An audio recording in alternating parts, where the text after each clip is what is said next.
আলহামদুলিল্লাহ, যাবতীয় প্রশংসা, যাবতীয় তারিফ, গুণগান আল্লাহ সুবহানাহু ওয়া তাআলার জন্য, যার অশেষ মেহেরবানিতে দুনিয়াবী সর্বধরনের ব্যস্ততা ঝামেলা মুক্ত হয়ে আমরা সকলেই আল্লাহর ঘর মসজিদে সমবেত হওয়ার সুযোগ পেয়েছি। সে আল্লাহর শুকরিয়া জ্ঞাপন করি, আলহামদুলিল্লাহ। দরুদ ও সালাম বর্ষিত হোক আমাদের সর্বশেষ ও সর্বশ্রেষ্ঠ রাসূল আহমদ মুহাম্মদ মুস্তাফা সাল্লাল্লাহু আলাইহি ওয়াসাল্লামের প্রতি। সম্মানিত উপস্থিতি, আজকের জুমার খুতবায় সংক্ষিপ্তভাবে যে বিষয় নিয়ে আলোচনা করার ইচ্ছা পোষণ করেছি, সে বিষয়টি হলো অবৈধ সম্পর্ক তথা ব্যভিচার। আল্লাহ সুবহানাহু ওয়া তাআলা ধৈর্য সহকারে আলোচনা শ্রবণ করত আমাদেরকে উক্ত বিষয়ে যা কিছু বর্জন করার তা থেকে বিরত থাকার তৌফিক দান করুন, আল্লাহুম্মা আমিন। সম্মানিত উপস্থিতি, আমরা অবগত আছি যে আজকে আমাদের বাংলাদেশে দুটি সমস্যা সংগঠিত হতে যাচ্ছে। তার একটি সমস্যা হলো ধর্মের নামে জালিয়াতি, তথা ধর্মের নাম দিয়ে, ইসলামের নাম দিয়ে, শবে বরাতের নাম দিয়ে,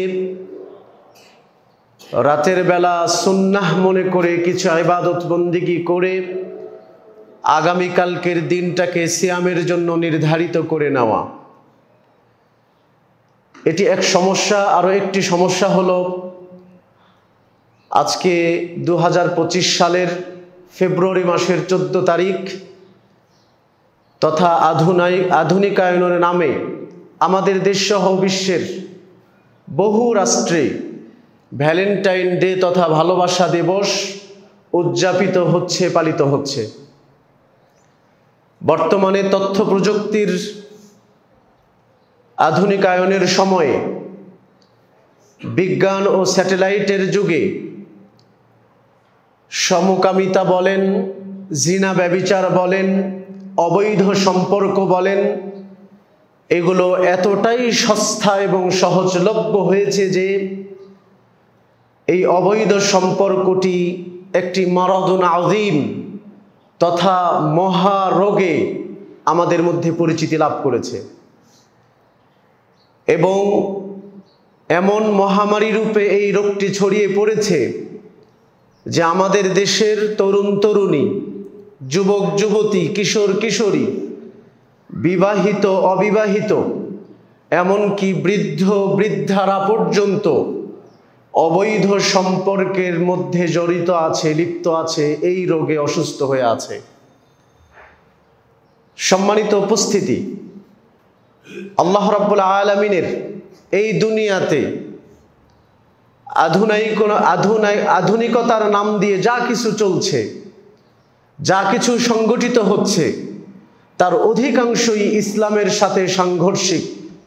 ইসলামী অনুশাসন না মেনে চলার কারণে, ইসলামী বিধিনিষেধকে ফলো না করার কারণে আজকে পদে পদে মানুষ ভুল করে বসছে, পদে পদে মানুষ পদস্খলিত হচ্ছে, যেগুলো থেকে আমাদেরকে সতর্ক হওয়া অতীব জরুরি। আজকে অবৈধ সম্পর্ক তথা প্রেম ভালোবাসার নাম দিয়ে যেই ব্যভিচার সমাজে মহামারী রূপ ধারণ করেছে, এই ব্যভিচারের সঙ্গে আমাদের সমাজ এবং ইসলামের একটা পার্থক্য আছে। শুধু একটা নয়, বেশ কিছু পার্থক্য আছে। ইসলাম যেভাবে ব্যভিচারকে পরিচয় করিয়ে দেয়, আর আপনার আমার সেকুলার সমাজ ব্যবস্থা যেভাবে পরিচয় করিয়ে দেয়, পুরোটাই ভিন্ন এবং আলাদা। আমার আপনার সমাজ মনে করে যে বিবাহের আগে হোক, যদি কোনো নারী এবং পুরুষ স্বেচ্ছায় কোনো সম্পর্কে জড়িয়ে যায়, নিজ ইচ্ছাতেই তারা একে অপরের সাথে অবৈধ সম্পর্কে লিপ্ত হয়, তাহলে এটা আপনার সমাজ দোষণীয় মনে করে না। এমনকি অভিভাবিকারাও এটাকে দোষের মনে করে না। কিন্তু যখন শ্লীলতাহানি ঘটবে, ধর্ষণ ঘটবে, ওই নারীকে ইফটিজিং করা হবে এবং তাকে রাস্তাঘাটে ধরে তার ইজ্জতকে লুণ্ঠন করা হবে, তখন আপনার সমাজ বলবে জি হ্যাঁ এখন এটা অপরাধ। কিন্তু স্বেচ্ছায় যদি কোনো কিছু করে তাহলে এটাকে অপরাধ বলে তারা মনে করবে না। আর ইসলামের কথা হচ্ছে টোটালের বিপরীত, যে স্বেচ্ছাই হোক অনিচ্ছাই হোক, বিবাহের আগে হোক বিবাহের পরে হোক, অবৈধ সম্পর্কে লিপ্ত কেউ যদি হয় তাহলে এটা ইসলামের পরিভাষায় গুরুতর অপরাধ এবং এটা একটি হারাম। ঠিক আরো একটি পার্থক্য আছে, সেটা হলো যে আমাদের সমাজ ব্যবস্থাপনার অনেক মানুষদেরকে দেখবেন যারা কিনা ধর্ষণের প্রতিবাদে, নারীদের বিরুদ্ধে ইফটিজিংয়ের প্রতিবাদে, এবং এক শ্রেণীর নারীকেও দেখবেন তারা বিক্ষোভ করছে, মিছিল করছে, ধর্মঘট করছে, পোস্টার ব্যানারে লেখনী ছাপাচ্ছে, খবরে তাদের প্রতিবেদন জানাচ্ছে যে ধর্ষণ রোধ করতে হবে, নারী ইফটিজিংকে দূর করতে হবে। কিন্তু তারা কখনোই ইফটিজিং থেকে হেফাজতে থাকার যে ফর্মুলা, ধর্ষণ রোধের যে সবচেয়ে বড় ঔষধ, নিজেদেরকে কখনোই পর্দার মধ্যে সংবরণ করতে রাজি নয়। নিজেরা ধর্ষণের বিরুদ্ধে যাবতীয় বিক্ষোভ মিছিল করবে, কিন্তু ধর্ষণ ইফটিজিং রোধে সবচেয়ে বেশি সহায়ক, সবচেয়ে বেশি প্রতিবন্ধক ইসলামের দিক নির্দেশনা, সেটা হলো নারীদেরকে ইসলামী বিধিনিষেধ মেনে চলে পর্দার আওতাভুক্ত হয়ে পরপুরুষ থেকে দূরে থেকে, ফ্রি মিক্সিং থেকে দূরে থেকে নিজেদেরকে হেফাজত করতে হবে, এই মতবাদে তারা বিশ্বাসী নয়। সম্মানিত উপস্থিতি, আরো একটা মতবাদ আছে আমাদের সমাজে, আরো খুব গভীরভাবে আলোচনা করে আমরা যেটা বুঝতে পারি সেটা হলো সুগার ড্যাডি এবং সুগার মাম্মি নামে বাংলাদেশ সহ পৃথিবীর বহু রাষ্ট্রে একটা যৌন প্রথা চালু আছে, যে সেখানে বয়স্ক পুরুষ এবং বয়স্ক নারী তাদের সাময়িক যৌন সুবিধা পাওয়ার জন্য, শারীরিক সম্পর্ক লাভের জন্য তারা তাদের অর্থ দিয়ে কিছু সময়ের জন্য কম বয়সী নারীদেরকে ভাড়া করে তাদের মনোরঞ্জন করে নিজেদের দিনগুলোকে অতিবাহিত করছে। তো আপনি ব্যভিচারকে কতভাবে সংজ্ঞায়িত করবেন, জিনা ব্যভিচারকে কতভাবে সংজ্ঞায়িত করবেন? এই বাংলাদেশে তার সব কয়টা সংজ্ঞা উপস্থিত বর্তমানে। যুবক যুবতী থেকে শুরু করে একদম বৃদ্ধ বৃদ্ধা পর্যন্ত, এমনকি বিবাহের পরেও মানুষ আজকে এই ব্যভিচারে লিপ্ত হয়ে আছে, যেগুলো আমরা খুব সংক্ষেপে আজকে আলোচনা করার চেষ্টা করব ইনশাআল্লাহুল আজিজ। সম্মানিত উপস্থিতি, পৃথিবীতে ব্যভিচার এমন একটি অপরাধ যার শাস্তি আল্লাহ রাব্বুল আলামিন দুনিয়াতেও নির্ধারণ করেছেন, যার শাস্তি আল্লাহ রাব্বুল আলামিন পরকালেও নির্ধারণ করেছেন, এবং দুনিয়াতেও যার শাস্তি অত্যন্ত নিন্দনীয়, জঘন্য, অপমানজনক, পরকালেও তার শাস্তি অত্যন্ত জঘন্য, অপমানজনক এবং নিন্দনীয়। আল্লাহ রাব্বুল আলামিন পবিত্র কোরআনে বলেছেন, আয-যানিয়াতু ওয়াজ-যানি ফাজলিদু কুল্লা ওয়াহিদিন মিনহুমা মিআতা জালদা।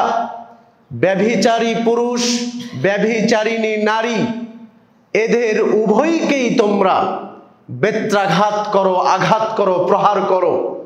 ওয়ালা তাখুযুকুম বিহিমা রাফাতুন ফি দীনিল্লাহ। আল্লাহর দ্বীন পালন করতে গিয়ে অপরাধীদেরকে চিহ্নিত করার পরে শাস্তি প্রদানের ক্ষেত্রে তোমাদের অন্তরে যেন কোনো দয়া, মমতা, মায়া কাজ না করে। এটা আল্লাহ তাআলা বলেছেন। রাসূলুল্লাহ মুহাম্মদ সাল্লাল্লাহু আলাইহি ওয়াসাল্লাম তিনিও তার হাদিসে ইরশাদ করেছেন যে খুযু আন্নী খুযু আন্নী, পৃথিবীবাসী তোমরা আমার থেকে একটা বিধান গ্রহণ করো, আমার থেকে একটা বিধান গ্রহণ করো। তিনি তাকিদ দিয়ে বলেছেন, তিনি বলছেন আমার থেকে একটা দিন গ্রহণ করো। সেটা কি? আল বিক্রু বিল বিক্রি জালদু মিআতিন ওয়া তাগরিবু আম। অবিবাহিত ছেলে এবং মেয়ে যদি ব্যভিচারে লিপ্ত হয়, জিনার সম্পর্কে লিপ্ত হয়, তাহলে তাদের উভয়কে 100 বেত্রাঘাত করে 1 বছরের জন্য তার নিজ এলাকা থেকে দেশান্তর করতে হবে, তাড়িয়ে দিতে হবে। ওয়াসাইবু বিসাইবি আর রাজমু, আর যদি বিবাহের পরে কোনো নারী পুরুষ এই ধরনের ব্যভিচারে লিপ্ত হয়, যেটাকে আমাদের সমাজ নাম দিয়েছে পরকীয়া, নারী হোক পুরুষ হোক, বিবাহের পরে যদি নিজের স্বামী অথবা নিজের স্ত্রী ব্যতীত অন্য কোনো পুরুষ অথবা স্ত্রীর সাথে সম্পর্কে লিপ্ত হয়, তাহলে রাসূলুল্লাহ সাল্লাল্লাহু আলাইহি ওয়াসাল্লাম বলেছেন সেক্ষেত্রে ইসলামের বিধান হচ্ছে তাকে রজম করতে হবে, হত্যা করতে হবে, ইট ঢেল পাথর মেরে যতক্ষণ না মারা যাবে ততক্ষণ পর্যন্ত তাকে মারতে হবে, এটা তার বিধান। আর এই শাস্তি কে দিবে? রাষ্ট্র এই শাস্তি তাকে প্রদান করবে, আমি আপনি নই।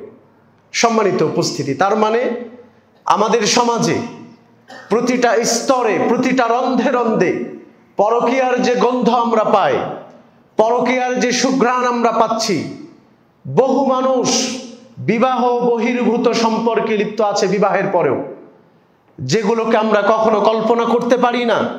সেই ধরনের সম্পর্কের মধ্যেও আজকে নারী এবং পুরুষ জড়িত, অথচ তারা যদি ইসলামের এই অনুশাসন ফলো করত, হালাল হারামকে যদি মেনে চলতো, আল্লাহর এই শাস্তির কথা যেটা দুনিয়াতে উল্লেখ করা আছে এবং আখিরাতে উল্লেখ করা আছে, এই শাস্তি যদি তারা একবার জানতো, মনে করত, মনে হয় না যে তারা কখনো এই ধরনের সম্পর্কে লিপ্ত হবে। এটা তো দুনিয়াবী শাস্তি, অপমানজনক জঘন্যতম শাস্তি। এরপরে আল্লাহ রাব্বুল আলামিন তো পবিত্র কোরআনুল কারিমে বলেই দিয়েছেন যে যারা ভালো মানুষ, ওয়ালা ইয়াজনুন, এরা জিনা ব্যভিচার করবে না, ব্যভিচারে লিপ্ত হবে না, অবৈধ সম্পর্কে লিপ্ত হবে না। কি কিশোর কিশোরী, কি তরুণ তরুণী, কি বিবাহ বহির্ভূত সম্পর্কে লিপ্ত হোক, কি পৌরত্ব বয়সে, কি বৃদ্ধ বৃদ্ধা, কেউ এই ধরনের সম্পর্কে লিপ্ত হবে না যদি তাদের মধ্যে ঈমান থাকে। ওয়ামাই ইয়াফআল যালিক ইয়ালকা আসামা, আবার কেউ যদি এই ধরনের সম্পর্কে নিজেকে জড়িয়ে ফেলে, বিবাহ বহির্ভূত সম্পর্কে নিজেকে আকৃষ্ট করে ফেলে, অবৈধ সম্পর্কের মধ্যে নিমজ্জিত হয়ে পড়ে, তখন রাসূল আল্লাহ তাআলা বলেছেন ইয়ালকা আসামা, সে কিয়ামতের দিন শাস্তির সম্মুখীন হবে। শুধু কি শাস্তি?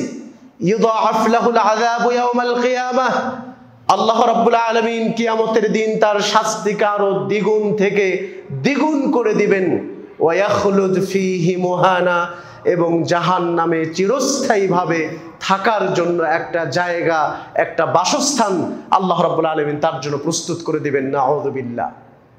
তার মানে আজকে বর্তমান পৃথিবীতে যা কিছু হচ্ছে আধুনিকতার নাম দিয়ে, পশ্চিমা সংস্কৃতিকে অনুসরণ করে, ইহুদি খ্রিস্টানকে ফলো করে আজকে যা কিছু চলছে, এই সব কিছু ইসলাম না জানার কারণে, ইসলামের প্রতি অনুরাগী না হওয়ার কারণে, ধর্মের প্রতি আকৃষ্ট না হওয়ার কারণে সমাজে এগুলো সয়লাভ হয়ে গেছে।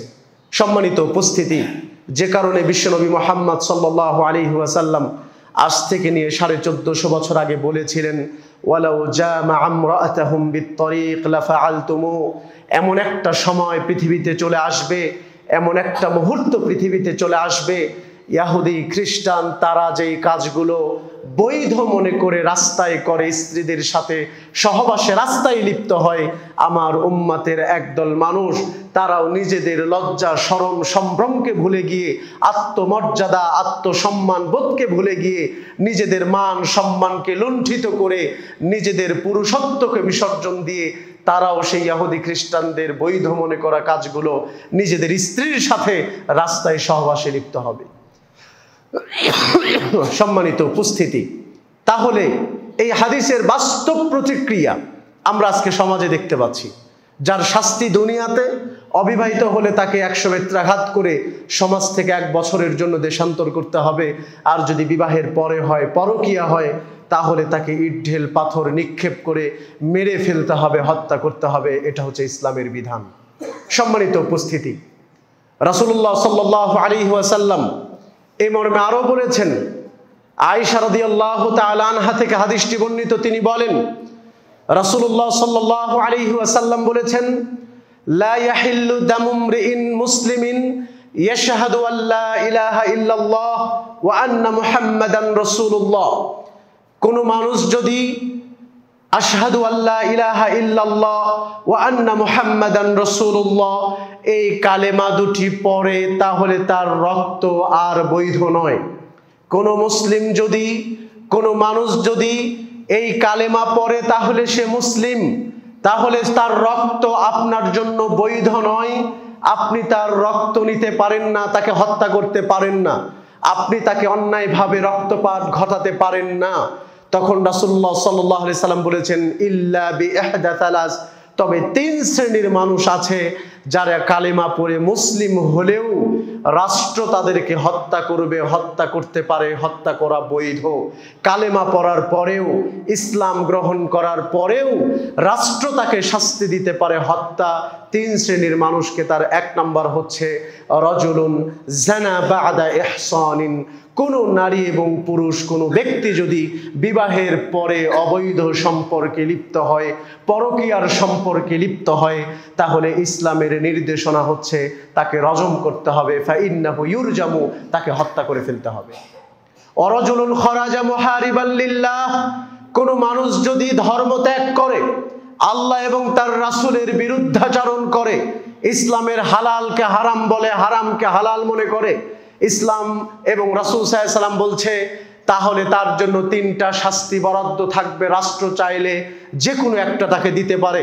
ফাইন্নাহু ইউরজামু, ফাইন্নাহু ইউকতালু, হয় তাকে হত্যা করা হবে, আও ইউসলাবু, অথবা তাকে শুলে চড়ানো হবে, আও ইউনফা মিনাল আরদ, অথবা তাকে জমিন থেকে বছরের পর বছরের জন্য দেশান্তর করে দিতে হবে, তাড়িয়ে দিতে হবে। রাষ্ট্র যেটা সুবিধা মনে করবে সেই শাস্তি তাকে প্রয়োগ করতে পারে। আর 3 নম্বর, অরাজুলুন ইয়াকতুলু নাফসান ফায়ুকতালু বিহা, কোনো মানুষ যদি অন্য কোনো মুসলিমকে অন্যায়ভাবে হত্যা করে, তাহলে ওই ব্যক্তিকেও ইসলাম হত্যার নির্দেশনা দিয়েছে, এই শাস্তি তাকে রাষ্ট্র প্রদান করবে। তাহলে বোঝা যাচ্ছে যে কালিমা পড়ার পরে মুসলিমদের রক্ত আর বৈধ নয়। তারপরেও 3 শ্রেণীর মানুষ এমন রয়েছে যারা কালিমা পড়ার পরেও তাদের রক্ত বৈধ, তাদেরকে হত্যা করতে হয়। তাদের অন্যতম হচ্ছে যারা বিবাহের পরে জিনা ব্যভিচারে লিপ্ত হয় তারা। সম্মানিত উপস্থিতি, যেটা আমাদের সমাজে আজকে প্রতিটা গ্রামে গ্রামে, মহল্লায় মহল্লায় এই সম্পর্কে মানুষ জর্জরিত। নিজ স্বামীকে ছেড়ে, স্বামী তার স্ত্রীকে ছেড়ে অন্যের দিকে আসক্ত, অন্যের দিকে কামনা বাসনার দৃষ্টিতে তাকিয়ে তাদের সম্পর্কে, তাদের সাথে সম্পর্ক গড়ে নিজেদের আত্মমর্যাদা, আত্মসম্মানকে বিসর্জন দিচ্ছে। সম্মানিত উপস্থিতি, বিশ্বনবী মুহাম্মদ সাল্লাল্লাহু আলাইহি ওয়াসাল্লাম তার যে উত্তম এবং অনুপম আদর্শ, যে নারীরা থাকবে পর্দার মধ্যে, আজকে আমাদের সমাজের নারীবাদী দল বলেন, সেকুলার বলেন, এবং সমাজের যত ধর্মান্ধ মানুষ আছে যারা ইসলাম সম্পর্কে ন্যূনতম জ্ঞান রাখে না, তারা এই দেশে ধর্ষণের বিরুদ্ধে, নারীদের ইফটিজিং এর বিরুদ্ধে যত প্রতিরোধ এবং প্রতিরক্ষা করে তুলুক না কেন, যদি নারীদেরকে সঠিকভাবে ইসলামী এবং শরীয়ী পর্দায় নিমজ্জিত না করা যায়, পৃথিবীতে কোশ্চেনকালেও নারীদেরকে সেফ রাখা সম্ভব নয়। এ কারণে বিশ্বনবী মুহাম্মদ সাল্লাল্লাহু আলাইহি ওয়াসাল্লামকে আল্লাহ রাব্বুল আলামিন নিজে আদেশ করেছেন, ইয়া আইয়ুহান নাবিয়্যু, হে নবী মুহাম্মদ সাল্লাল্লাহু আলাইহি ওয়াসাল্লাম, কুল লিআজওয়াজিকা ওয়া বানাতিকা ওয়া নিসাইল মুমিনিন, আপনি আপনার স্ত্রীদেরকে, আপনি আপনার কন্যাদেরকে, আপনি পৃথিবীর সমস্ত মুসলিম নারীদেরকে বলে দেন, ইউদুনিনা আলাইহিন্না মিন জালাবিবিহিন্না, তারা তাদের চাদর দিয়ে যেন নিজেদেরকে আবৃত করে রাখে, নিজেদেরকে ঢেকে রাখে, নিজেদেরকে গোপন করে রাখে, হিজাব তথা পর্দার মধ্যে নিজেদেরকে আবদ্ধ করে রাখে। তাহলে কি হবে? যালিকা আদনা আইয়ুরাফনা, তাদেরকে আর চেনা যাবে না, ফালা ইউযাইন, ফলে তাদেরকে আর উত্ত্যক্ত করা হবে না, ইফটিজিং করা হবে না, পুরুষরা তাদের লোলুপ দৃষ্টিতে তাদের দিকে কখনোই তাকাতে পারবে না। এটা হচ্ছে ইসলামের রুলস। সুতরাং এই নীতি, এই পর্দা ব্যবস্থাকে, এই আদর্শকে যতদিন না বাংলাদেশের প্রতিটা স্তরে স্তরে প্রতিটা নারীর মধ্যে আজকে আমরা যদি করে দিতে না পারি, যদি নারীরা এই আদর্শকে লালন না করে, তাহলে কোশ্চিনকালেও তাদেরকে ধর্ষণ থেকে, তাদেরকে পুরুষদের লোলুপ দৃষ্টি থেকে হেফাজত করা সম্ভব নয়।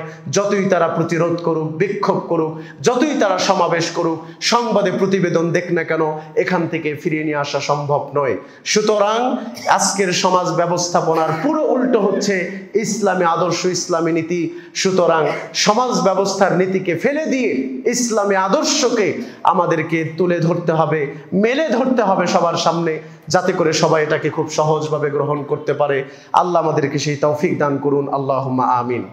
সম্মানিত উপস্থিতি, আরো এক ধরনের পুরুষ আছেন যাদের মধ্যে আত্মমর্যাদা, আত্মসম্মানবোধ এবং পুরুষত্বের পরিচায়ক বহনকারী বৈশিষ্ট্যগুলো এত অল্প যে আপনারা নিজেরাই নিজেদের কন্যা এবং স্ত্রী সন্তানদেরকে বেহায়াপনার প্রতি এবং বেল্লেলেপনার প্রতি এবং জিনা ব্যভিচারের প্রতি লেলে দিচ্ছেন, এগিয়ে দিচ্ছেন। সমাজের মধ্যে আপনার সন্তানকে, স্ত্রীদেরকে মানুষের চোখের তৃপ্তি মেটানোর জন্য আপনি তাদের সামনে প্রকাশ করতেছেন। তখন রাসূলের ভাষায় আপনাকে আমি একটা হাদিস শোনাই।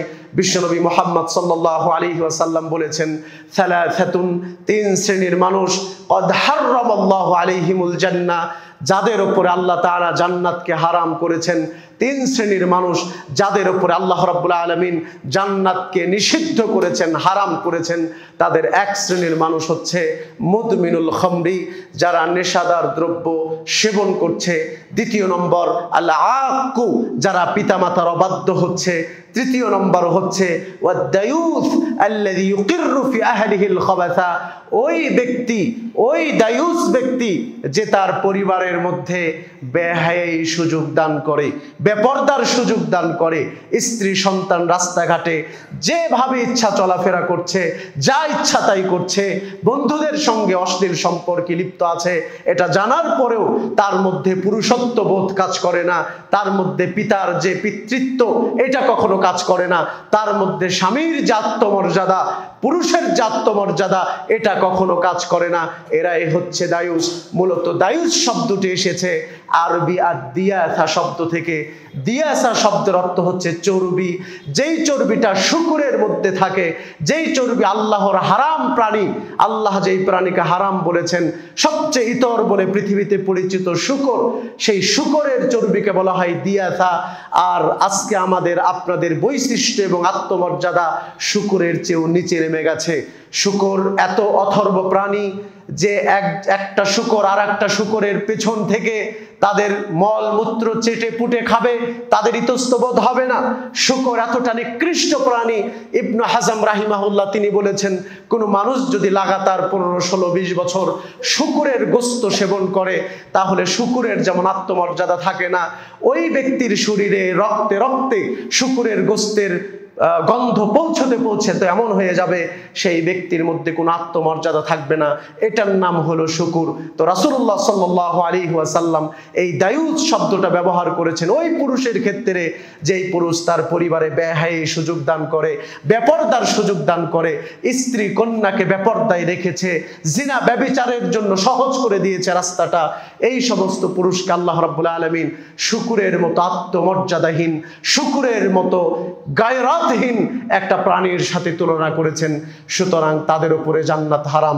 শুকুর যেমন কোনোদিন জান্নাতে যাবে না, এদেরকে জান্নাতে দেওয়া প্রশ্নই আসে না, ঠিক সেই রকম ভাবে যাদের মধ্যে গায়রাত নেই, আত্মমর্যাদা নেই, স্ত্রী সন্তানকে, স্ত্রী কন্যাকে পর্দার মধ্যে রাখতে পারে না, ব্যভিচার থেকে প্রোটোকল দিতে পারে না, ওই পুরুষকে আল্লাহ রাব্বুল আলামিন জান্নাতে দিবেন না।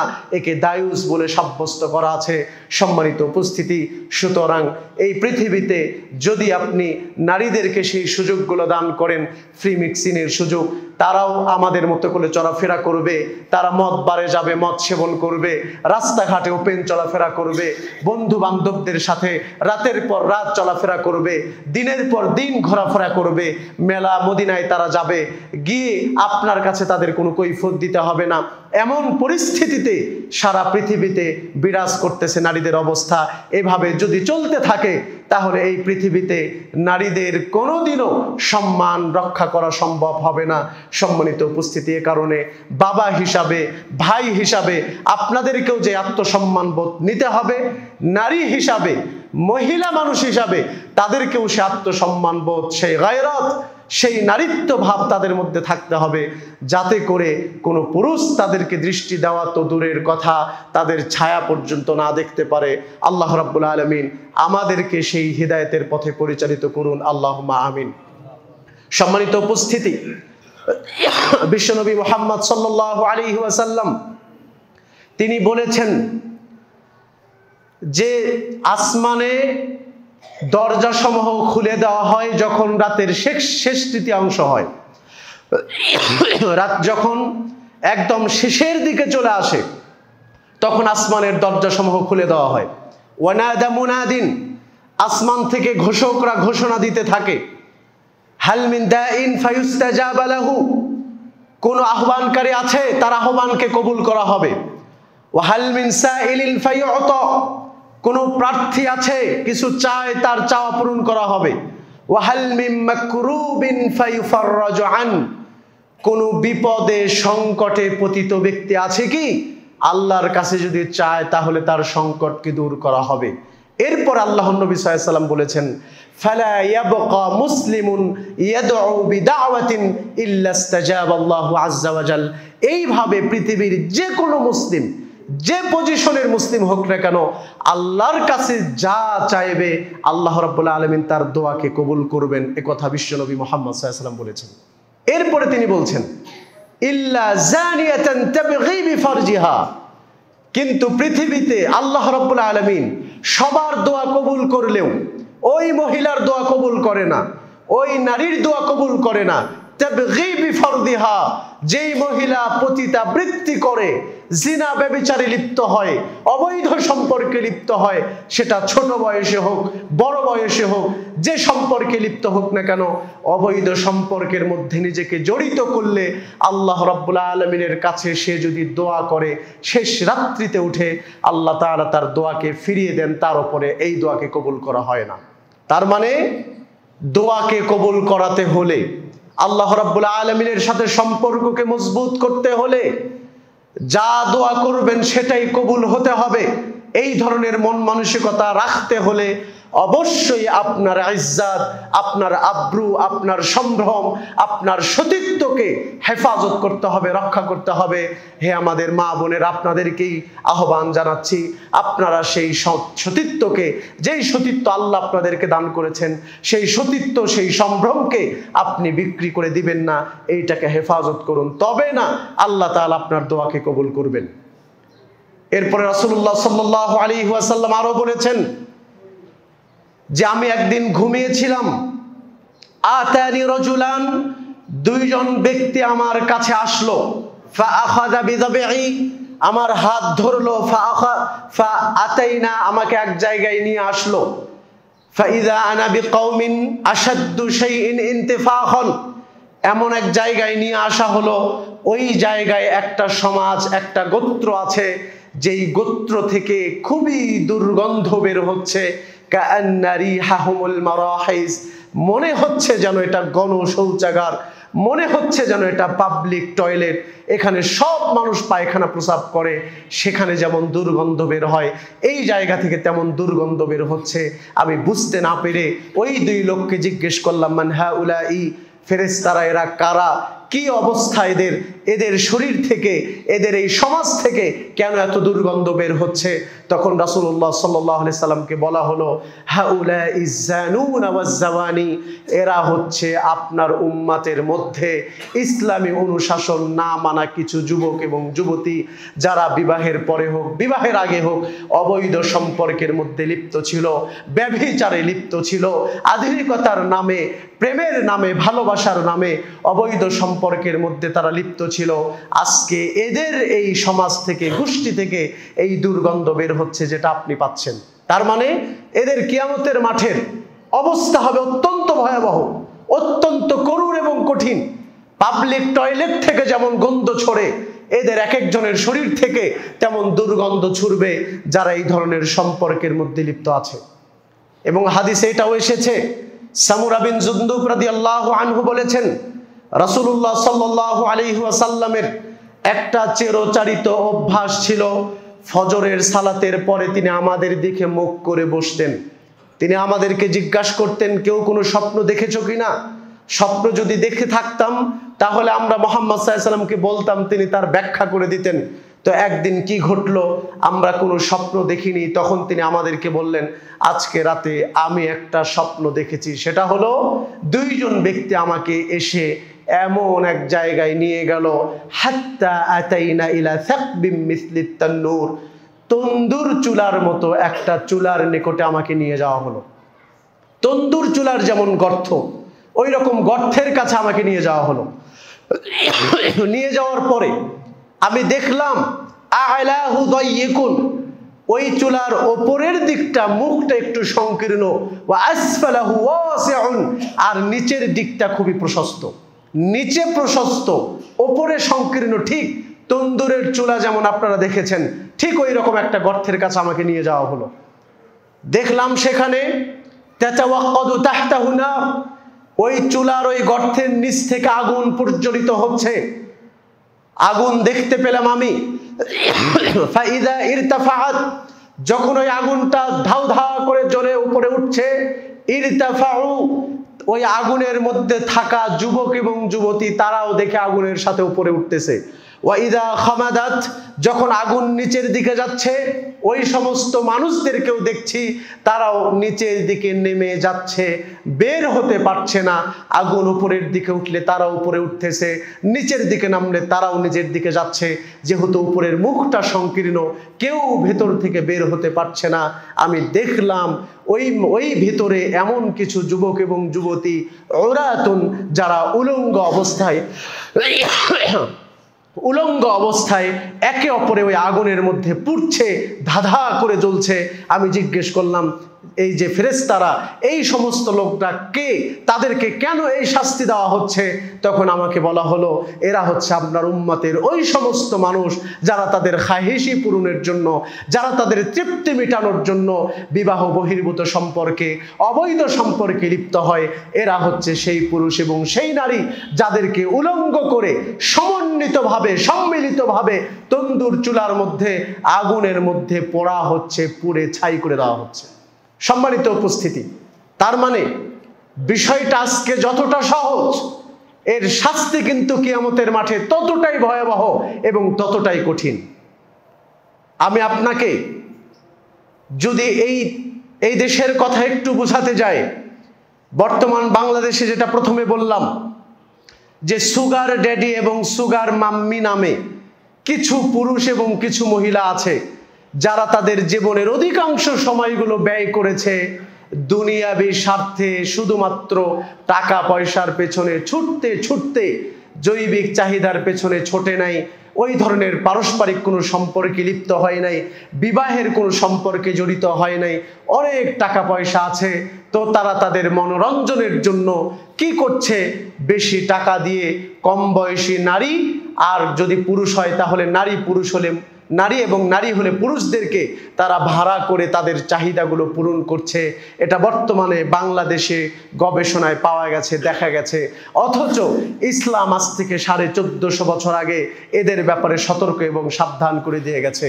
রাসূলুল্লাহ সাল্লাল্লাহু আলাইহি ওয়াসাল্লাম বলেছেন, আবু হুরায়রা রাদিয়াল্লাহু আনহু থেকে হাদিসটি বর্ণিত, তিনি বলেছেন, আল্লাহর নবী সাল্লাল্লাহু আলাইহি ওয়াসাল্লাম বলেছেন, সালাসাতুন, 3 শ্রেণীর ব্যক্তি এমন রয়েছে, লা ইউকাল্লিমুহুমুল্লাহু ইয়াউমাল কিয়ামা, যাদের সাথে আল্লাহ রাব্বুল আলামিন কিয়ামতের মাঠে কথা বলবেন না, মুখ ফিরিয়ে রাখবেন। ওয়ালা ইয়ানজুরু ইলাইহিম, তাদের দিকে রহমতের দৃষ্টি দিবেন না। ওয়ালা ইউসাক্কিহিম, তারা থাকবে অপবিত্র, তাদেরকে পবিত্র করা হবে না। ওয়ালাহুম আযাবুন আলীম, শুধু কথা বলবেন না তা নয়, শুধু তাকাবেন না তা নয়, পবিত্র করবেন না বিষয়টা এমন নয়। ওয়ালাহুম আযাবুন আলীম, তাদের জন্য বরাদ্দ থাকবে যন্ত্রণাদায়ক শাস্তি, কঠিন থেকে কঠিনতর শাস্তি। তাদের প্রথম শ্রেণী হচ্ছে শাইখুন জানিন, বৃদ্ধ এবং বৃদ্ধা জিনাকার, যারা বেশি বয়সে ব্যভিচারে লিপ্ত হয়, বেশি বয়সে অবৈধ সম্পর্কে লিপ্ত হয়, এই সমস্ত বৃদ্ধ এবং বৃদ্ধা, তাদের সাথে আল্লাহ রাব্বুল আলামিন কিয়ামতের মাঠে কথা বলবেন না, তাদের দিকে তাকাবেন না, তাদেরকে পবিত্র করবেন না, এরা থাকবে অপবিত্র এবং এদের জন্য যন্ত্রণাদায়ক শাস্তি থাকবে। সম্মানিত উপস্থিতি, সুতরাং যারা শুধুমাত্র টাকার বিনিময়ে মনোরঞ্জনের জন্য কাউকে ভাড়া করছে, আবার নিজেরাও ভাড়াতে চলে যাচ্ছে, এই ধরনের আত্মমর্যাদাহীন, মানুষত্বহীন, পশুসুলভ আচরণের এই সমস্ত মানুষ, এই সমস্ত ব্যক্তিরা, তাদের সাবধান হওয়া উচিত, তাদের হুঁশে ফিরে আসা উচিত যে ইসলাম তাদের বিরুদ্ধে কতটা কঠিন পদক্ষেপ গ্রহণ করেছে, কতটা কঠিন পদক্ষেপ নিয়েছে। সুতরাং এই ধরনের কাজ ও জঘন্যতম অপরাধ থেকে তাওবা ইস্তেগফার করে আমাদের ফিরে আসা জরুরি। আল্লাহ তাআলা সেই তৌফিক দান করুন, আল্লাহুম্মা আমিন। সম্মানিত উপস্থিতি, মাইজ বিন মালিক নামে একজন সাহাবী ছিলেন, যিনি ব্যভিচার করার পরে আল্লাহর নবী সাল্লাল্লাহু আলাইহি ওয়াসাল্লামকে এসে বলছেন, আল্লাহর নবী তাহহিরনি, আপনি আমাকে পবিত্র করুন। আল্লাহর নবী বুঝতে পেরেছিলেন, তিনি বললেন, ইরজিয়া, বাড়ি ফিরে যাও, অতুব ইলাল্লাহ, আল্লাহর নিকট তওবা করো, পাপ ক্ষমা হয়ে যাবে। দ্বিতীয়বার আবার এসে বলছে, আল্লাহর নবী আমাকে পবিত্র করুন। রাসূল সাল্লাল্লাহু আলাইহি ওয়াসাল্লাম তাকে বললেন, বাড়ি ফিরে যাও, তওবা করো, তুমি পবিত্র হয়ে যাবে। বাড়ি যেতে যেতে রাস্তা থেকে আবার ফিরে এসে বলছে, আল্লাহর নবী আপনি আমাকে পবিত্র করুন, আমার মন কেন জানি মানে না, আপনি আমাকে গুনাহ থেকে পবিত্র করুন, উপায় বলে দিন। আল্লাহর নবী বললেন, বাড়ি ফিরে যাও, তওবা ইস্তেগফার করো, পাপ ক্ষমা হয়ে যাবে। তিনি বাড়ি গিয়ে চতুর্থবার আবার ফিরে এসে বলছে, আল্লাহর নবী আপনি আমাকে পবিত্র করুন। তখন বলছে, কি থেকে পবিত্র করব? তো বলছে, মিনাজ জিনা, আমি ব্যভিচারে লিপ্ত হয়েছি, আমি একজন বিবাহিত পুরুষ, তো বিবাহের পরে যেই সম্পর্ক আর করা বৈধ নয়, আমি সেই সম্পর্কে লিপ্ত হয়েছি, আপনি আমাকে পবিত্র করুন। তখন রাসূল সাল্লাল্লাহু আলাইহি সাল্লাম সাহাবীদেরকে বলছেন যে, আবিহি জুনুন, এই লোকটা কি পাগল? আমি একে বারবার বলছি বাড়ি ফিরে যাও, তওবা করো, পাপ ক্ষমা করে দেওয়া হবে, আর ও বারবার এসে বলছে যে আমাকে পবিত্র করুন, তার মানে এর মাথায় সমস্যা আছে কি? সাহাবীরা বললেন, লাইসা বিমাজনুন, আল্লাহর নবী পাগল নয়। তখন বলা হলো, শারিবা খামরান, তাহলে কি মদ পান করেছে নাকি? এর মাথা বিকৃত হয়েছে নাকি? তখন একজন ব্যক্তি দাঁড়িয়ে তার মুখ শুঙে বলল যে আল্লাহর নবী, তার মুখে মদের গন্ধ নেই, সে মদ্যপ নয়, সে মদ পান করেনি। তখন রাসূলুল্লাহ সাল্লাল্লাহু আলাইহি সাল্লাম বললেন, আজানাইতা, আসলেই কি জিনা করেছো? তখন বলল, হ্যাঁ, আমি জিনায় লিপ্ত হয়েছি। তখন আল্লাহর নবী সাহাবীদেরকে নির্দেশ দিলেন, তাকে কোমর পর্যন্ত মাটিতে পুঁতে রেখে ইট ঢেল পাথর মেরে তাকে রজম করে দাও, হত্যা করে দাও। এই শাস্তি দেওয়ার পরে, তাকে হত্যা করার পরে দুদিন পরে আল্লাহর নবী সাহাবীদেরকে এসে বলছেন, সাহাবীরা, ইস্তাগফিরু লিমাইজ ইবনে মালিক, তোমরা মাইজ বিন মালিকের জন্য আল্লাহর কাছে ক্ষমা প্রার্থনা করো। বলল, কেন?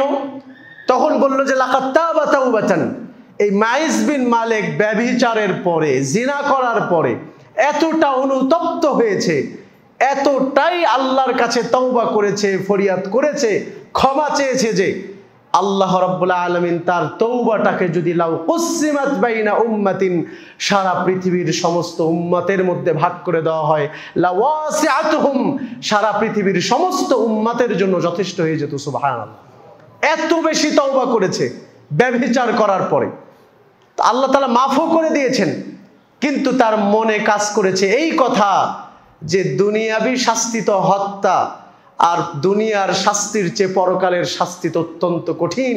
সুতরাং এই দুনিয়াতে শাস্তি মাথা পেতে নিয়ে পরকালের শাস্তিটাকে যদি মওকুফ করা যায়, সম্মানিত উপস্থিতি, আপনার আমার ঈমানটাও এমনই হওয়া দরকার, এমনই হওয়া প্রয়োজন যে আমরা দুনিয়াতে মানুষকে কেন লজ্জা করব, দুনিয়াতে মানুষকে কেন লজ্জা পাবো? প্রকৃত লজ্জা তো আল্লাহকে পাওয়া দরকার, যিনি আমাদেরকে সৃষ্টি করলেন, খেতে দিলেন, পড়তে দিলেন, যিনি আমাদের রব, লালনকর্তা, পালনকর্তা। তার আদেশকে আমরা মানি না কেন? তিনি যা বৈধ করেছেন তা আমরা সন্তুষ্ট নই কেন? তিনি যেই রাস্তাকে প্রতিরোধ করে দিয়েছেন, হারাম করে দিয়েছেন, সেই পথে আমরা কেন পা বাড়াচ্ছি? এই লজ্জা তো সবচেয়ে বেশি সৃষ্টিকর্তাকে পাওয়া দরকার, যেমনটা ভয় পাওয়া দরকার এই সাহাবীদের মতো। আরো একজন মহিলা আছে এরকম, আর ওই মহিলা তো নিজে গর্ভবতী ছিল। আল্লাহ নবী সাল্লাল্লাহু আলাইহি ওয়াসাল্লামকে এসে বলছে, আল্লাহ নবী আমাকে পবিত্র করুন। রাসূল সাল্লাল্লাহু আলাইহি ওয়াসাল্লাম বলছে, বাড়ি ফিরে যাও, তওবা করো, ক্ষমা হয়ে যাবে। তখন বলছে যে আতুরিদু আন তারদুদানি কামা রাদাত মাইজ ইবনে মালিক, কিছুদিন আগে যে মাইজ বিন মালিককে বারবার ফিরাচ্ছিলেন, আপনি কি আমাকেও সেভাবে ফিরাতে চাচ্ছেন? ইন্নাহা হুবলা মিনাজ জিনা, আমার পেটে যেই সন্তান দেখতে পাচ্ছেন এটা জিনার সন্তান, অবৈধ সম্পর্কের পরিণতি, এটা জিনা, ব্যভিচারের সন্তান। তখন রাসূল সাল্লাল্লাহু আলাইহি ওয়াসাল্লাম বলছেন, অপরাধ তুমি করেছো, সন্তান করেনি, বাড়িতে যাও, হাত্তা তালিদি, সন্তান জন্ম দেওয়ার পরে এসো। বাড়ি ফিরে গেছে, সন্তান যেদিন জন্ম দিয়েছে ওই দিনই ন্যাকড়াতে করে পেয়েছে আল্লাহ নবী সাল্লাল্লাহু আলাইহি ওয়াসাল্লামের কাছে এসে বলছে, ইমান দেখুন, আল্লাহর শাস্তিকে কতটা ভয় করে দেখুন। আল্লাহ নবী সাল্লাল্লাহু আলাইহি ওয়াসাল্লামকে এসে বলছে, আল্লাহ নবী আমি তো বাচ্চা প্রসব করে ফেলেছি, আমাকে শাস্তি দিয়ে দেন। তখন রাসূল সাল্লাল্লাহু আলাইহি ওয়াসাল্লাম বলছেন, বাড়ি ফিরে যাও, ফারদিহি, তাকে দুধ পান করিয়ে তারপরে চলে আসো, যেদিন দুধ ছাড়বে সেদিন নিয়ে আসবা।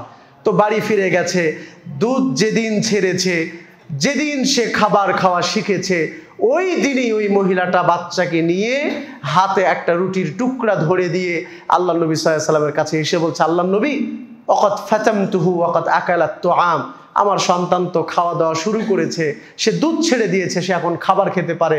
এই যে দেখেন তার হাতে রুটির টুকরা। ফাদাফা সাবিয়্যা ইলা রাজুলিন মিনাল মুসলিমিন, কোন এক মুসলিমের কাছে সন্তানকে নিয়ে দিয়ে দেওয়া হলো। আর মহিলার ব্যাপারে নির্দেশ দেওয়া হলো যে এর জন্য বুক পর্যন্ত গর্ত খনন করে ইট ঢেল পাথর মেরে একে হত্যা করে দাও। সাহাবীরা পাথর মারতে লাগলেন। খালিদ বিন ওয়ালিদ রাদিয়াল্লাহু আনহু তিনিও একটা পাথর নিয়ে সামনে এগোলেন। তিনি তিনি পাথরটা যখনই মাথায় মারলেন, মাথা ফেটে ফিরিঙ্গি দিয়ে রক্ত বের হয়ে খালিদ বিন ওয়ালিদের শরীরে এসে লেগে গেছে। ফাসাব্বা খালিদ বিন ওয়ালিদ গালিগালাজ করছে এখন যে নোংরা নাপাক মহিলা, তার রক্ত আমার গায়ে আসলো, ব্যভিচারিণী মহিলা রক্ত আমার শরীরে আসলো। তিনি একটা অসন্তুষ্ট বোধ করলেন। এই কথা রাসূল সাল্লাল্লাহু আলাইহি সাল্লাম শুনে বলছেন, মাহালান ইয়া খালিদ ইবনে ওয়ালিদ, তুমি এই মহিলাকে গালি দিও না। এই মহিলা যদিও ব্যভিচারের শাস্তি পাচ্ছে, দুনিয়াবি যেই শাস্তি রাষ্ট্র তাকে দিচ্ছে, ইসলাম তাকে দিচ্ছে যে তাকে রজম করা হচ্ছে, কিন্তু তুমি তাকে গালি দিও না। কেন? লাকাদ তাবাত তাওবাতান, এই মহিলা ব্যভিচার করার পরে এতটাই অনুতপ্ত, এতটাই আল্লাহর কাছে লজ্জিত, এতটাই আল্লাহর ভয়ে ভীত, এতটাই পরকালকে সে ভয় করছে যে সে এত বেশি তওবা করেছে। সেই তওবা যদি কোনো সাহিবু মাকসিন, বড় থেকে বড় জালেম যদি এই তওবা করত, আল্লাহ রাব্বুল আলামিন তাকেও ক্ষমা করে দিতেন। সুবহানাল্লাহ। তার মানে জিনা ব্যভিচার করা এটা নিজের নফসের সাথে এক প্রকার জুলুম, এটা নিজের নফসের সাথে জুলুম, আপনার নিজের বিরুদ্ধে এটা অন্যায় এবং জুলুম, জিনা ব্যভিচার করা। আল্লাহ রাব্বুল আলামিন যে আদর্শের জন্য আপনাকে সৃষ্টি করেছেন, এর বহির্ভূত কাজ করা মানেই আপনি আপনার নফসের প্রতি জুলুম করতেছেন, নির্যাতন করতেছেন। সুতরাং রাসূলুল্লাহ সাল্লাল্লাহু আলাইহি সাল্লাম এই কথাই বললেন যে এটাও এক প্রকার জুলুম। আর এই মহিলা যে তাওবা করেছে, এটা বড় থেকে বড় জালেমও যদি করত, আল্লাহ তাআলা ওই জালেমকেও ক্ষমা করতেন। তার মানে এই মহিলাকে আল্লাহ ক্ষমা করে দিয়েছেন, কিন্তু বিবাহের পরে যদি ব্যভিচারে লিপ্ত হয় তাহলে তার শাস্তি যেহেতু দুনিয়াতে বেঁচে থাকার কোনো অধিকার নেই, সে কারণে রাষ্ট্র থেকে শাস্তি দিচ্ছে, কিন্তু তাকে তুমি গালি দিও না, কারণ সে আল্লাহ থেকে ক্ষমাপ্রাপ্ত। সম্মানিত উপস্থিতি, তার মানে এই দুইটা হাদিস উপস্থাপন করার এটাই কারণ, সেটা হলো যে আপনি কোনো অন্যায় করতে গেলে, পাপ করতে গেলে মানুষকে লজ্জা করিয়েন না, আপনি এই লজ্জাটা আল্লাহকে করুন। যেই লজ্জাটা আপনি মানুষকে করে গোপনে সেইগুলো করতেছেন, রাস্তাঘাটে করেন না, এই লজ্জাটা আপনি আল্লাহকে করুন, আপনার রবকে করুন। যদি সেই লজ্জা আপনি করতে পারেন, পাপ থেকে বিরত থাকা সম্ভব। আর আল্লাহর শাস্তিকে ভয় করুন। মনে রাখবেন, দুনিয়ার যত বড় আযাব হোক না কেন, দুনিয়াতে যত বড়ই আল্লাহর পক্ষ থেকে শাস্তি আমাদের উপর আসুক না কেন, এটার সাথে আখিরাতের শাস্তির কোনো তুলনা হয় না। আল্লাহ নবী সাল্লাল্লাহু আলাইহি সাল্লাম তো বলেই দিয়েছেন, লাম তাযহারিল ফাহিশাতু ফি কওমিন কত্তুন, যদি কোনো কওমের মধ্যে ব্যভিচারের সয়লাভ ঘটে যায়, তখন ওই কওমের উপরে আল্লাহ তাআলা মহামারী দিবেন, আল্লাহ তাআলা প্লেগ রোগ দিবেন, আল্লাহ তাআলা বড় বড় ভাইরাস দিয়ে দিবেন শাস্তি স্বরূপ, যেই ভাইরাসের ওষুধ পৃথিবীতে আবিষ্কৃত হয় নাই। সম্মানিত উপস্থিতি, সুতরাং মহান রবের কাছে তাওবা ইস্তেগফার করে নিজেদের এহেন কর্মকাণ্ডের জন্য ক্ষমা প্রার্থনা করে এখনই আমাদের ফিরে আসা দরকার। আমাদের সন্তান, আমাদের স্ত্রী কন্যা, আমাদের ছোট ছোট বাচ্চারা, নিজেদের ছোট ছোট ভাই এবং বোনেরা যারা এই সম্পর্কের মধ্যে লিপ্ত আছে, সবার প্রতি উদাত্ত আহ্বান থাকবে, আপনারা আল্লাহকে ভয় করুন। আল্লাহকে ভয় করে বৈধভাবে আপনারা ইসলাম অনুশাসন মেনে চলার চেষ্টা করুন। অবৈধ সম্পর্ক থেকে নিজেদেরকে মুক্ত ঘোষণা করুন। অবৈধ সম্পর্কে জড়িয়ে নিজেদের বিপদ ডেকে আনবেন না। আল্লাহর ক্রোধকে আপনার উপর চাপাবেন না। আল্লাহকে আপনার উপর রাগান্বিত করবেন না। আল্লাহ রাব্বুল আলামিন আমাদেরকে সেই তৌফিক দান করুন। সকলেই বলে আমিন। এবং আজকে বাংলাদেশে সহ পৃথিবীর বহু রাষ্ট্রে ভ্যালেন্টাইন ডে তথা ভালোবাসা দিবস নামে যেই অন্ধ ভালোবাসা চালু হচ্ছে, মনে করিয়ে দেই আপনাদেরকে, ভালোবাসতে কোনো দিনক্ষণ লাগে না। আপনি আপনার বাবাকে ভালোবাসবেন, মাকে ভালোবাসবেন, মুসলিম ভাইদেরকে ভালোবাসবেন, আমি আপনাকে ভালোবাসবো, আপনি আমাকে ভালোবাসবেন। এগুলোর জন্য কোনো দিনক্ষণ দরকার হয় না। যারা নির্ধারিত দিনক্ষণ তৈরি করে নেয়, এগুলো ইহুদি খ্রিস্টানদের কাজ, এগুলো পূর্বপুরুষদের কাজ, এগুলো পৌত্তলিকদের কাজ, এগুলো আমাদের কাজ নয়। আমরা সকলের প্রতি উদারত আহ্বান জানাবো, একে অপরকে ভালোবাসুন, মুসলিমদেরকে সম্মান করুন, মুসলিমদেরকে সুবিধা দিন, বাবা মায়ের প্রতি সম্মান শ্রদ্ধা বজায় রাখুন, স্ত্রীকে বৈধভাবে ভালোবাসুন, সন্তানকে ভালোবাসুন, মা বাবাকে ভালোবাসুন। পাড়া মহল্লায় ভালোবাসার সম্পর্কে একে অপরের সুদৃঢ় এবং মজবুত হয়ে যান।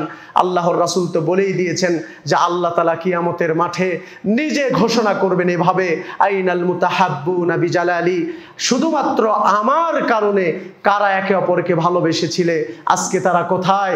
শুধুমাত্র যারা দুনিয়াতে আল্লাহর জন্য একে অপরকে ভালোবেসেছো, যেই ভালোবাসায় দুনিয়াবি কোনো স্বার্থ ছিল না, এক কাপ চাও ছিল না, শুধুমাত্র আল্লাহকে খুশি করার জন্য একে অপরের প্রতি ভালোবাসা ছিল, এই মহাব্বতকারীরা আজকে কোথায়? আজকে তাদেরকে আমি দেখতে চাই। আল্লাহ এভাবে তাদেরকে ডেকে বলবেন, আল ইয়াউমু যিল্লুহুম ফি যিল্লি, আজকে আমি তোমাদেরকে আমার আরশের ছায়া দিয়ে ছায়া দান করব। সুবহানাল্লাহ। ইয়াউমা লা যিল্লা ইল্লা যিল্লি, যেই দিন আমার ছায়া ছাড়া, আমি আল্লাহর ছায়া ছাড়া, আমার আরশের ছায়া ছাড়া আর কোনো ছায়া খুঁজে পাওয়া যাবে না। সূর্য মাথার উপরে চলে আসবে। ওই দিনে আমি আল্লাহ তোমাদেরকে ছায়া প্রদান করব, যারা শুধুমাত্র আমাকে সন্তুষ্ট করার জন্য একে অপরকে ভালোবেসেছো, মহাব্বত করেছো। যেই ভালোবাসায় স্বার্থ ছিল না, যেই ভালোবাসায় প্রেম ছিল না, যেই ভালোবাসায় একে অপরের শরীরের প্রতি চাহিদা ছিল না, যেই ভালোবাসা অবৈধ নয়, এমন ভালোবাসা আমার জন্য যারা বাসবে তাদেরকেই শুধুমাত্র আরশের ছায়ায় আল্লাহ রাব্বুল আলামিন প্রবিষ্ট করাবেন। সুতরাং আমরা আজকে ভালোবাসার এই দিবস নামে মিথ্যা যেই সম্পর্ক, যে অবৈধ সম্পর্কের দিবস পরিচিত লাভ করেছে, আমরা এটাকে ভুলে গিয়ে, এটাকে উপেক্ষা করে আমাদের সকলের মধ্যে, সর্বস্তরের মানুষ এবং মুসলিমদের মধ্যে আমরা ভালোবাসা ছড়িয়ে দিতে চাই, একে অপরকে কাছে টেনে নিতে চাই। আল্লাহ রাব্বুল আলামিন আমাদের সকলের ইসলামী উখুয়া, ইসলামী ভ্রাতৃত্ববোধ বজায় রাখার তৌফিক দান করুন। আল্লাহুম্মা আমিন। এবং মিথ্যা ভালোবাসার নামে এই বাংলাদেশে যা কিছু হচ্ছে, আল্লাহ রাব্বুল আলামিন সকল যুবক যুবতী ভাই এবং বোনদেরকে হেফাজত করুন। আমিন। এবং বৃদ্ধ বয়সেও যারা এই ধরনের সম্পর্কে লিপ্ত আছে এবং যারা পরকীয়ার সম্পর্কে লিপ্ত আছে, তওবা ইস্তেগফার করে পথ থেকে ফিরে আসতে হবে। আল্লাহ আমাদেরকে হেদায়েত দান করুন। আমিন। এবং স্বামী স্ত্রীর মধ্যে আল্লাহ উত্তম ভালোবাসা আমাদেরকে সৃষ্টি করে দিন এবং উত্তম সম্পর্ক আমাদের মধ্যে তৈরি করে দিন। আল্লাহ তাআলা আমাদেরকে সেই সুযোগ দান করুন। আল্লাহুম্মা আমিন। বারাকাল্লাহু লানা ওয়া লাকুম ফিল কুরআনিল আযীম ওয়া নাফা'নি ইয়্যাকুম বিল আয়াতি ওয়ায যিকরিল হাকীম। আকুলু কাওলি হাযা আস্তাগফিরুল্লাহ লি ওয়া লাকুম ওয়া লিসাইরিল মুসলিমিন ফাস্তাগফিরু ইন্নাহু হুয়াল গফুরুর রহিম। বিসমিল্লাহ, আলহামদুলিল্লাহ, ওয়াসসালাতু ওয়াসসালামু আলা রাসূলিল্লাহ ওয়া আলা আলিহি ওয়া সাহবিহি ওয়া মান ওয়ালা ওয়া মান তাবিআহুম বিইহসানিন ইলা ইয়াউমিদ্দিন, আম্মা বা'দ। সম্মানিত উপস্থিতি, আমাদের পরিচিত এক বোন নেত্রকোনা বাড়ি, সম্ভবত আমাদের এলাকাতে থাকছেন। ইনি খাবারের পানির খুবই সংকটে আছেন। তো একটা চাপকল বসানো তার জন্য খুবই প্রয়োজন বিশুদ্ধ পানির জন্য। তিনি আপনাদের কাছে সহযোগিতা চেয়েছেন, প্রায় 10,000 টাকার মতো লাগবে। এটা চাইলে আমরা যে কেউ দিতে পারি, সম্মিলিতভাবেও দিতে পারি। তো আমরা সকলে মিলে সালাতের পরে আমাদের মধ্যে হয়তো কেউ দাঁড়াবেন, দাঁড়িয়ে এই টাকাটা একটু কালেকশন করার চেষ্টা করবেন, যাতে করে আমাদের মাধ্যমে আল্লাহ রাব্বুল আলামিন একটা বোনের প্রয়োজন মিটিয়ে দেন। আল্লাহ তৌফিক দান করুন, আমিন।